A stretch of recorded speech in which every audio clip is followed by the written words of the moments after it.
Hi everyone, welcome back to my precious garden. It's the last day of 2025 and I wanted to show up and show you a bit of some changes that have been happening in the garden these last weeks, months. So yeah, two major changes are two trees that I've added and I am so happy about them, so I'm gonna show you. And I've counted a few minutes ago, I've finally planted all my bulbs and it's around 175. Lots of tulips in pots and a few more daffodils, but I already have quite a few, I think. And some alliums. I managed to find not the purple, what is it, the usual one. There's one called Purple Rain and one called Purple Sensation, and there's one that is quite common and there's one that is quite new and quite difficult to find, and I managed to find it at a reasonable price, so I've added this too, and the other one, the more common one too, because it's nice. So yeah, we have some very nice sunny weather today, but it is getting very cold in our region. So yeah, for people who don't know me, I'm Maya. I'm gardening in southwest of France, which is a USDA zone equivalent to 9A.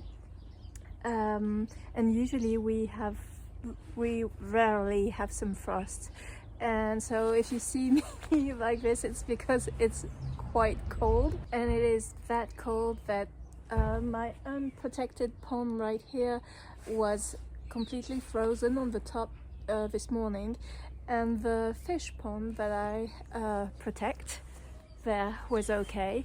So yeah, I'm gonna show you the two trees because really that's what I want to show you. So the first one that I want to show you, it's small for the moment. I'd say almost my size. I'm 5'1", and so this one is called the Prunus Amanogawa. I was inspired by another couple on YouTube that have a bigger version, but this one was a very good price. It was like 30 euros, so I had to have it. I went back to the nursery because I was hesitating, but yeah, you don't have to hesitate. So if you don't know this Prunus Amanogawa, it stays quite thin, but it grows and grows and grows to 6 meters high. So I thought that would make a very interesting point with of course spring flowering, and this Prunus is nice because it doesn't flower that early, so the blooms are quite protected from the frost, fingers crossed. Also, I was hesitating about putting Prunus in the garden because they say with climate change that Prunus, they need some cold in the winter. But I thought, yeah, I might try, and we are getting cold, so maybe it will be able to stay quite a long time in the garden. I want to give you a closer look because the bark is already very nice and shiny. So it's a grafted one, so this is the grafted part. As you can see there, it's getting different. So we'll see how it grows. You might have seen a big mess just here. So that's the other thing I wanted to show you. Not the mess, but this is part of my hedge pruning. So on this side it's not easy to see, but here what you see is almost a hedge, and before it was a big mess full of trees. There's even a fig tree growing in there. And so this is just a tiny part of what went down. The rest is on the other side of the house. but I'm quite happy with how it looks. You can see that I missed these because they were too far on the other side, so I need to go to my neighbor's side and finish it, but it's gonna be quite okay. The tricky part is getting to prune around the pond, but I used to put this on top of the pond, so any pruning material that goes down, I can just move it away. So see, this is the fish pond and it's doing okay, and I will need, as soon as the sun has finished on this side, I will need to cover it back because it's gonna get colder and colder. So now let's go and see the second tree. So here is the second one. It's called Sorbus arnoldiana pink veil, and I'm gonna just give you a little idea of how it looks. These are the pink fruits it bears, and it's beautiful. It is smaller than what I expected. It was supposed to be 1.70 m, and it's like more 1.45 m. So they agreed to give me some money back on it. Not much, but I'll take it. And yeah, I had been hesitating to which tree should I put, where should I put them, should I add another ones. But if you just forget about the mess there, we have the prunus there, we have a sorbus there, and it's gonna look quite good in my opinion. I just need to show you this before the sun sets too much. I don't know why I seem to be the only one interested in this grass, but I find it the most magical looking one. I'll try and put the name just here. It is beautiful. I might need to move it because it's supposed to get 1 meter by 1 meter, and not sure this is a good idea. Here I have a rose Emma Bridgewater, and here I have a rose Gabriel Oak, and here I have Desdemona. And talking about rose, this is a good thing to show you another thing. So yeah, about roses, I have a Gardengram friend on Instagram, and we tend to exchange some plants and bulbs we have. So we're not living very close, so when we manage to do it, we do it. But I had planted last year some pale blue muscaries, and I finally realized that I wasn't really fond of them, but she was, so I kept them in a pot for her. I kept just a few ones here and gave the rest to her, and I gave her lots of roses stems that she liked, so she can try and make cuttings. And in exchange she gave me two things: a rooted cutting of a nice salvia that has a bubblegum pink kind of blooms, but they're supposed to be quite large, so that will be interesting to see. And I planted this one very recently. Where is it? Just there. And she managed to get her hands on a special rose that normally it's not possible to find. It's a David Austin one called Juliet. And so she gave me some stems, and I'm trying to root them, and I'm trying to show you in this poor little greenhouse, sorry. And yeah, we'll see how it goes. I'm a bit excited about this, and if it goes well, I will plant it. Can I show you? I'm thinking about planting it around here. So here we have, I hope you can see it on the screen, the Rose Graham Thomas. Here would be, so it's a yellow one. Here would be Juliet, which is more white. And here is Desdemona, that is white too, so this would be looking nice. And I'm hoping that one day David Austin,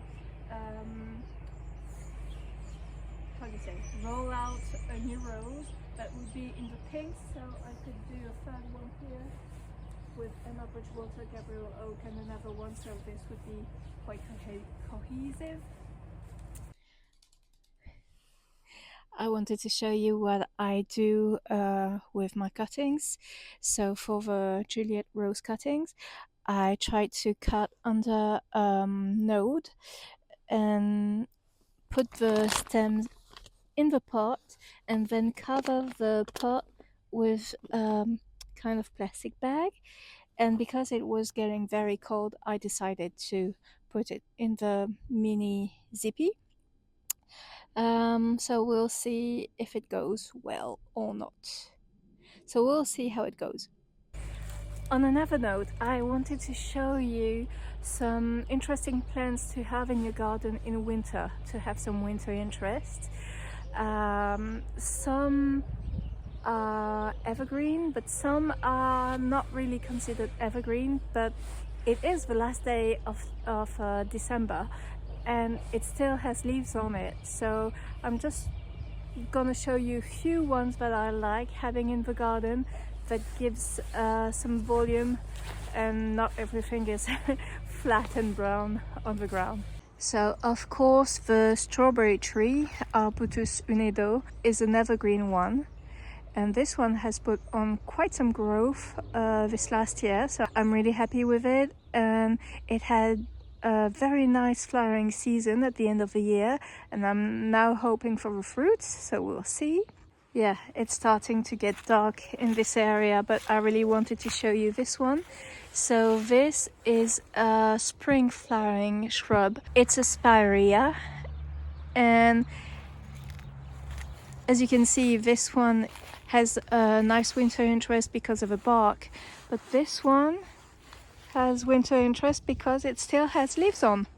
So that's nice. Another one like this is this pink ceanothus called Mary Simon, Mary Simon, and it will lose its leaves soon, I guess, but it still has them on, and after that you won't be able to see, but the new stems, they're quite red, so it's still interesting and it's beautiful when it's in bloom. So yeah, of course when you talk about evergreen and winter interest, you talk about camellias.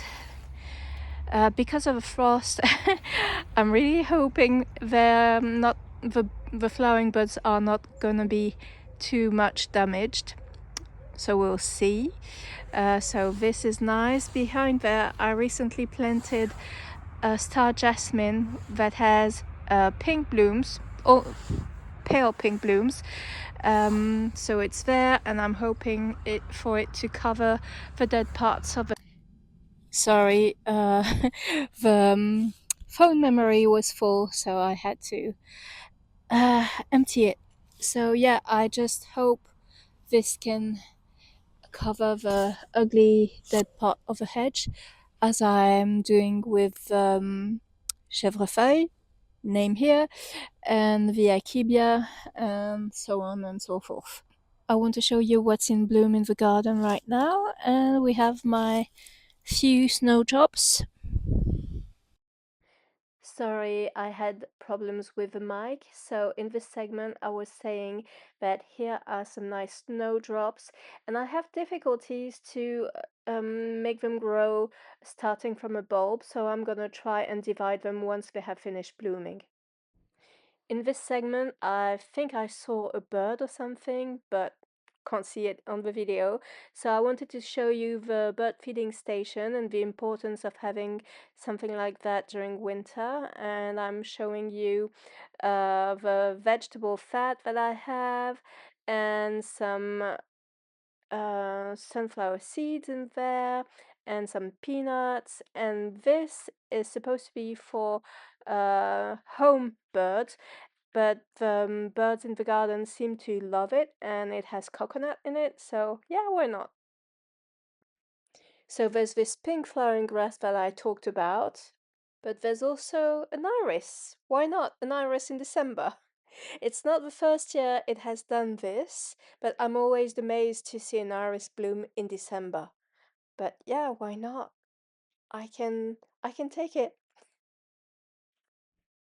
This should bloom in spring. Do you recognize it? It's an honesty in December. If you want to add some winter interest, of course, there's the classic hellebore. This shrub is also interesting. It's an evergreen. It's called Escalonia, and this variety is called Pink L. It has a beautiful foliage during winter. It's more on the bluish side, especially when you compare it with a rose that is just behind.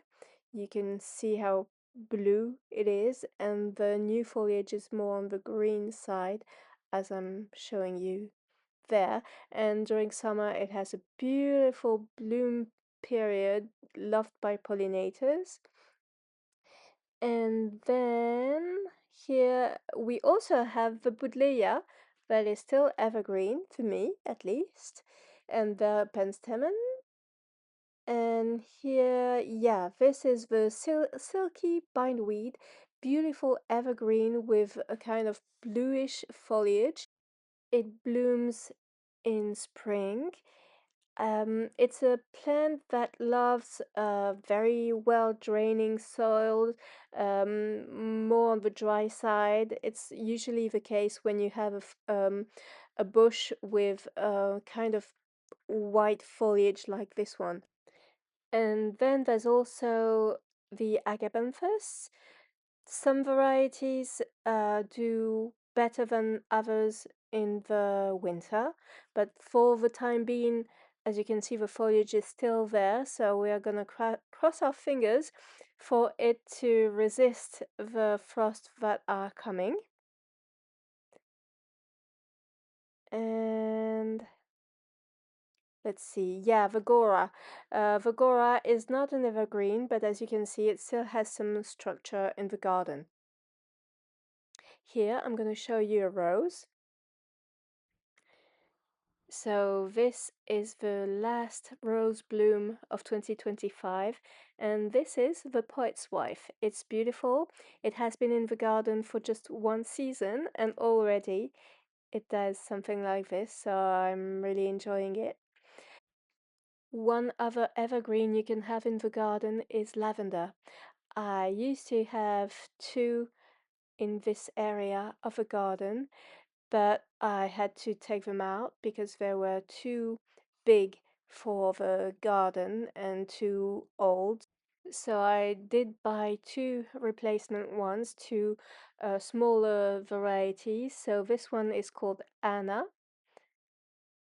and further back there I've added another one that I love the foliage that is looking like quite white, and this one is called Richard Gray.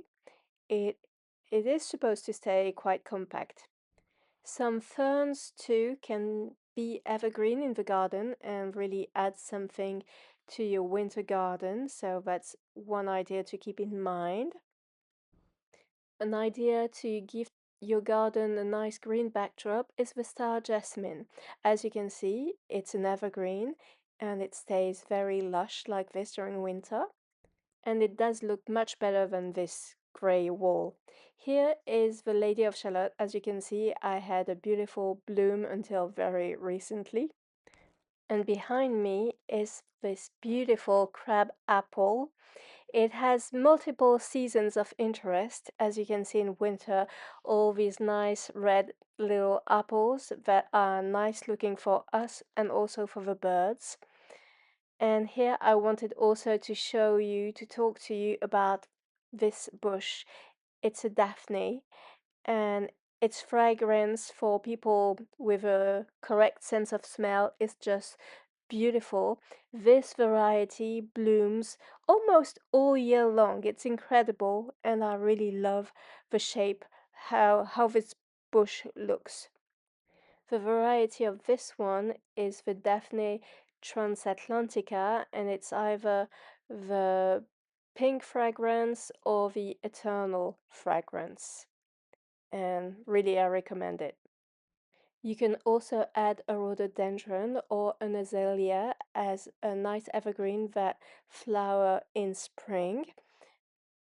Here, I believe I wanted to show you what you can do in empty pots in winter to add some interest, and I had to do something because there was this winter decoration contest. So I added this huge branch I found behind in the park, and I've added these stems that are cuttings from my pruning, from my hedge pruning, so it's zero waste. Another evergreen is the oleander. And now let's talk about roses. So here is Jazz Festival and Isabelle Autissier. Jazz Festival is much too high because I couldn't manage pruning it at the end of the season. Same with Lady of Shalott. It was still blooming and blooming. And then here you have Silas Marner. And then you have Donahue, and they will need a good pruning. And behind there's two climbers. This one is Sabrina, and I will need to come in and tie it properly so that the nice blooms are going to be able to come from these main canes. And the one on the left is called Mini Eden, and I will need to prune Lady of Shalott quite harshly so that in spring Mini Eden gets enough light to be able to grow a bit before Lady of Shalott turns into this beast. So let's hope for Mini Eden. I didn't get to make some winter containers, but if you do, ornamental cabbages are a great option. So yeah, and you have different colors. And here I changed my angle in the garden and I saw this little bird just at less than a meter from me, and I was so excited. And yeah, and he's gone. But he was there, just so near me. See? I was like, wow. Yeah, I'm a bit bummed because I've just realized by trying to dump my previous videos in the computer that I must have badly attached the little thingy for the mic, so I didn't have sound. So I'm hoping I made a good job on doing some voiceover for these previous videos. But in the end, you saw the bird, I saw it, so that's fine.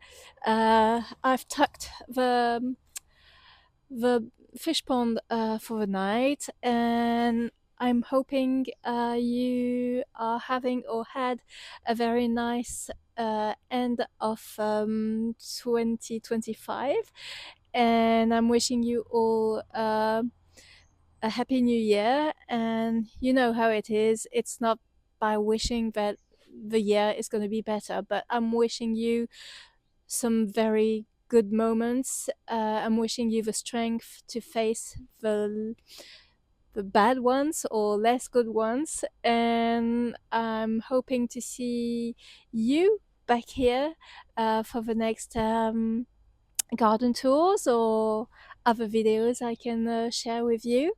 And I'm really hoping to see yours too. So again, happy new year. Bye.